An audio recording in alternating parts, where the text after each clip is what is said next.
What is up, Nuggets? It's your boy, Killer Pizza, here with a brand new video for you rascals and rapscallions out there.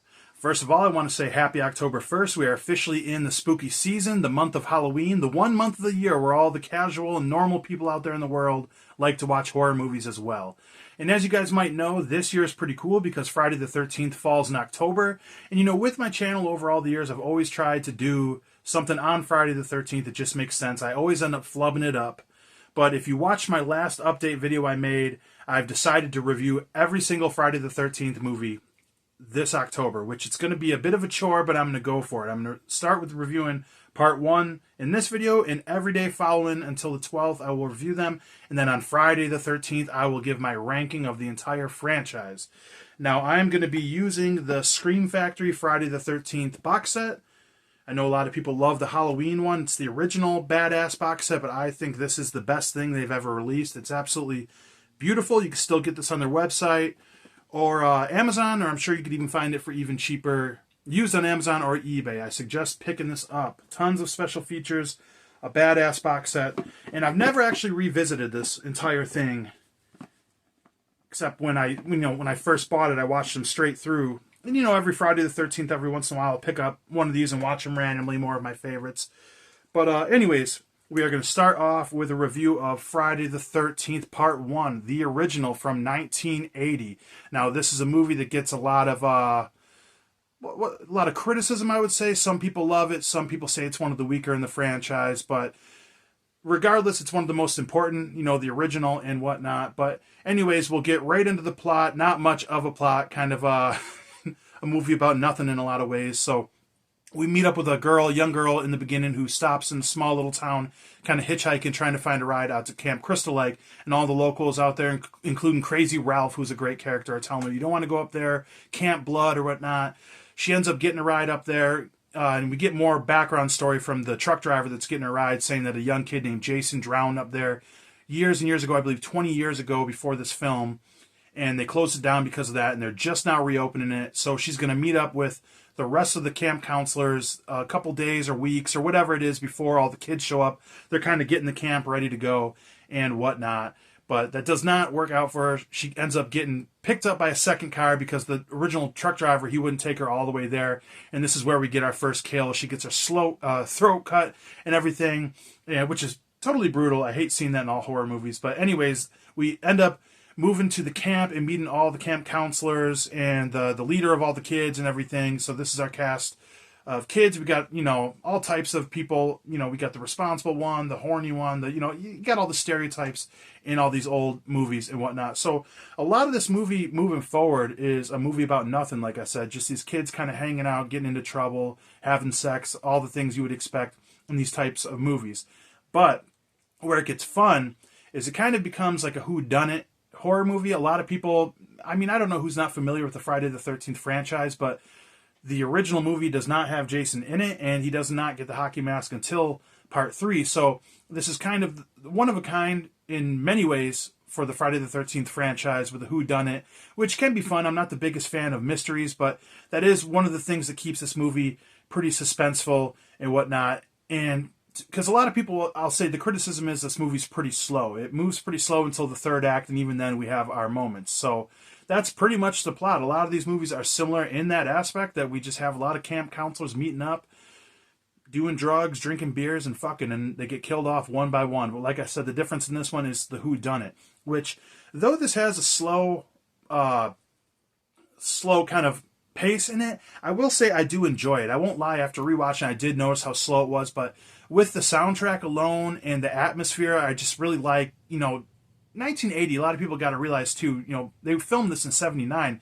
Horror movies from the 70s were much different than the 80s. The quality will go up mid-80s, late 80s, obviously, but this is fun for what it is. The characters are enjoyable enough. Some of them are kind of forgettable, and others are likable. There's probably only a couple that are real likable, the lead, and Kevin Bacon's pretty good in this. But anyways, the highlight of this movie, I would have to say, is the kills, because we have Tom Savini working on this. This is only one of 2, I believe, he worked on. 1 and 4, correct me if I'm wrong. But yeah, lots of fun kills in here. I'll say one criticism I have with the kills is I think the fourth kill in the film is a throat slit. The second one, if we don't count the original, because there's a flashback in the beginning where it shows a point of view killer killing two counselors, and the first kill is the throat slit, and the second one in the modern time of the film is another throat slit, which I don't really care for. I don't want to see like repeated kills. I just think that's kind of an odd choice, seeing how there's a lot of very original kills in this film. And I will just state, I absolutely hate seeing a throat slit in a horror movie. There's nothing I hate more than that. Just, it's cringy for me. It's hard for me to watch. And, you know, I work outside for a living, and it's a very dangerous job. And I actually just sliced my wrist on some metal banding, and it was pretty close to the veins right on my wrist. So, you know, I got to wear long sleeves in public. I don't want people to think I'm a fucking lunatic out there. But that was some spooky stuff. And when I watched the throat cut scene, the first one, I could feel my wrist when it got cut at work. I'm like, oh, fuck, you know, just terrible shit right there. But a lot of people talk about the kill with Kevin Bacon with the arrow going through the throat, which doesn't look as good on high definition. You know, I imagine it looked a lot better on VHS. I can't remember what it looked like back then when I first seen it, but that's a really badass kill. He gets he's underneath the bed, and he gets the arrow shoved straight up through the throat. That's obviously a highlight. But what I'll say I like more is when the girl gets the axe to the head. They don't show it like they show the Kevin Bacon kill, which I'm more of a on-screen kind of kill, practical effects kind of guy. But just the image of the axe in her head is a pretty fucking brutal thing. And, yeah, lots of cool kills in here. And like I said, the atmosphere is really fun, but I like when the storm starts up. You know, there's lots of movies, horror movies, where it's pouring rain out there, or raining, I should say, but it's absolutely pouring down, and it adds kind of an urgency to this, and it's kind of fun when they realize somebody is getting killed out there and everything. The stakes kind of pick up. And two of the biggest criticisms, or two instances of the biggest criticism of this movie being slow. After rewatching, I agree, but they kind of made it more fun in a way. It's like if you've ever seen The Exorcist 3, where that jump scare with that, whatever that was, that nun that walks through the hallway. It was the long tension that made that extra scary. Like, you're waiting, it's going to come. Because the worst scene in the movie is where the lead, I forget what her name is in this. Just watch this damn movie. I can't...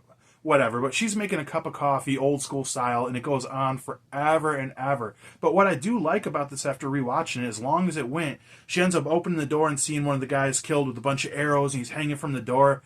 And I like that it waited so long to pop us like that. It's like right when you think it might come, at least in this movie, it didn't. And like I said, with some of the off-screen kills, the visual effects are really cool, like him being, stabbed through the door with the arrows, or the axe in the head, or a lot of other kills that happen in this final act as well.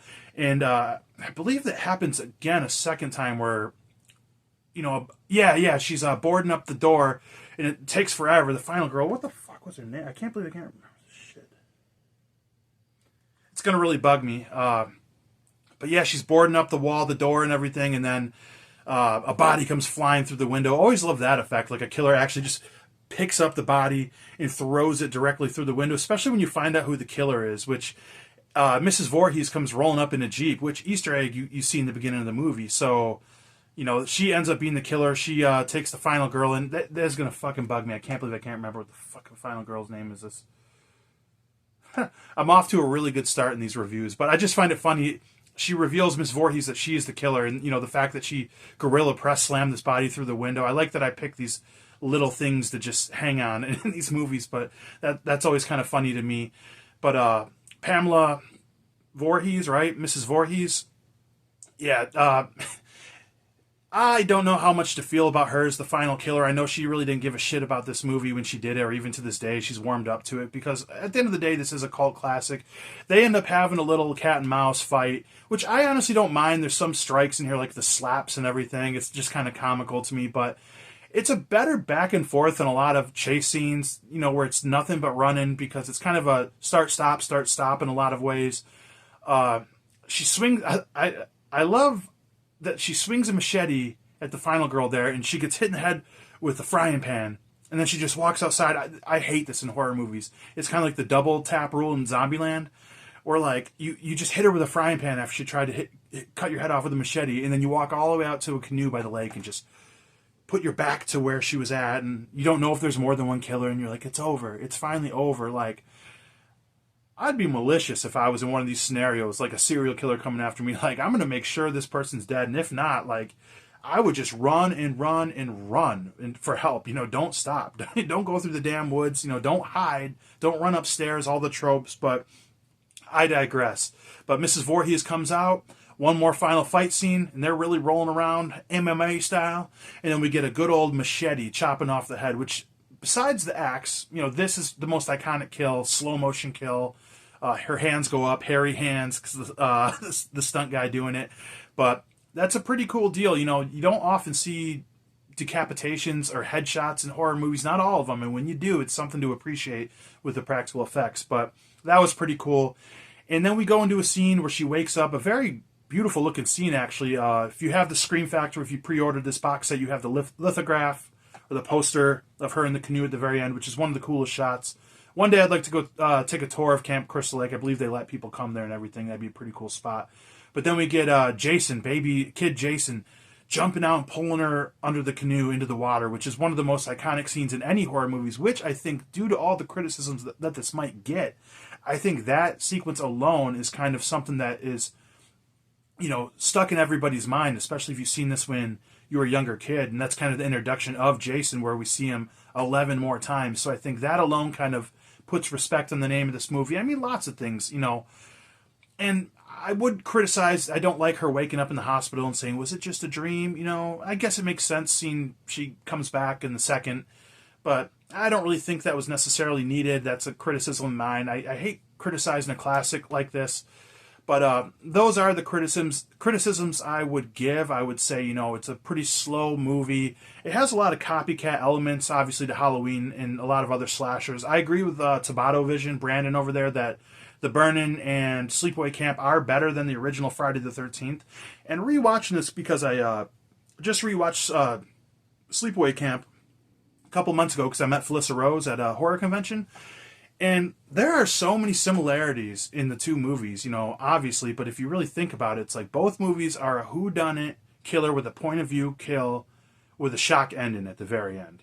You know what I mean? So, but this movie's fun for what it is. Like I said, it's a little slow. It's a little dated for its time. And I think there's times where they could have done a little more with what they had. But at the same time, I think that's what makes it stand the test of time. In a lot of ways, less is more. And like I said, it wasn't shot perfectly. This isn't a Scorsese movie or nothing, but the cinematography wasn't bad. And I hear people giving reviewers criticism of us talking about cinematography. Like, what do I know about it? But I mean, what you like. It looks good. It's when a good shot is there, when the scenery's nice. And this is just okay, not good, not bad. But like I said, I love the rainfall in it, that aspect. I love the final act with all the bodies coming out.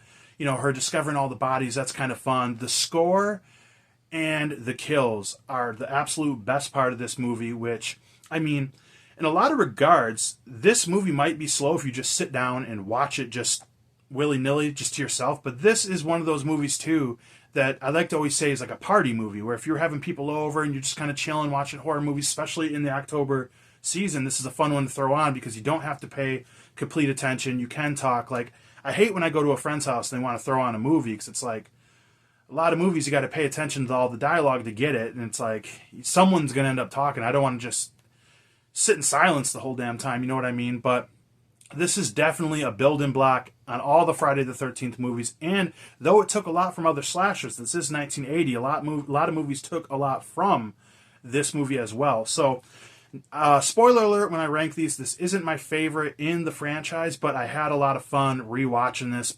A little slow at times, but this movie has a lot of charm to it. Like I said, great soundtrack, great kills. The characters aren't nothing special, but they're okay. So, I think it's a pretty average horror movie, a pretty average slasher.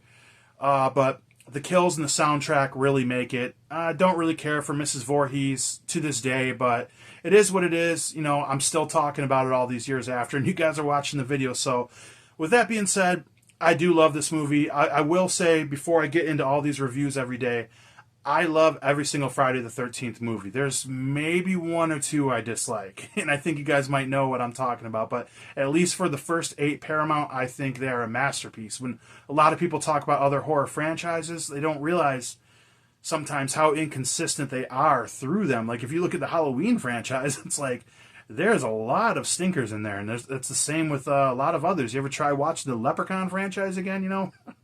But anyways, Friday the 13th rules. I did love this movie, and I highly suggest checking it out. Feel free to join me reviewing these movies. Review whichever one you want, and feel free to tag me in it on Instagram, Killer Pizza Video, or tag me on YouTube. I'll check out any of your guys' reviews if you tag me, and I'd love to see them. But anyways, hopefully you guys enjoyed this video. I will see you tomorrow when we talk about Friday the 13th, Part 2. Blood, Guts, Gore. I'll talk to you guys next time.